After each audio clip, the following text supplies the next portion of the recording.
Subscribe to Color Frames.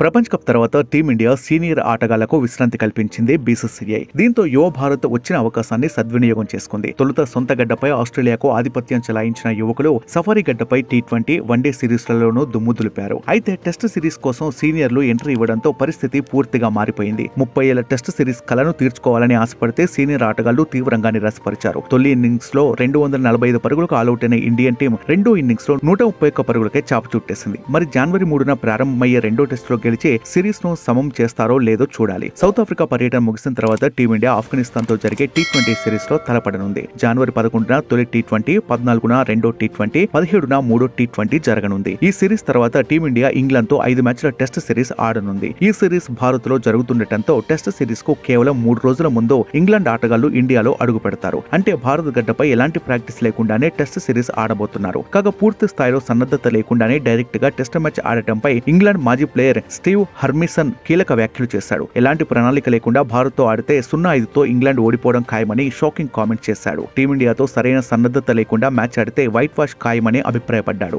అయితే హర్మిసన్ వ్యాఖ్యలపై England test captain Ben Stokes counter ఇచ్చాడు. భారత్ తో టెస్ట్ సిరీస్ కు ముందు తమ జట్టు అబుదాబికి వెళ్తుందని, అక్కడ శిక్షణ శిబిరం ఉంటుందని చెప్పాడు. ఈ ప్రాక్టీస్ సరిపోదా అంటూ ఎదురు ప్రశ్నించాడు. ఇకపోతే ఇంగ్లాండ్ తో జరిగే టెస్ట్ సిరీస్ లో భారత్ గెలవడం చాలా అవసరం. సౌత్ ఆఫ్రికాతో జరిగిన తొలి టెస్టులో ఓడి టీమిండియా ర్యాంక్ 5వ స్థానానికి పడిపోయింది. ఇంగ్లాండ్ తో 5 టెస్టుల సిరీస్ లో సత్తా చాటితే టీమిండియా 2వ స్థానానికి చేరుకునే అవకాశం ఉంది. ఈ వీడియో మీకు నచ్చినట్లయితే ప్లీజ్ లైక్ చేయండి, షేర్ చేయండి, కామెంట్ చేయండి.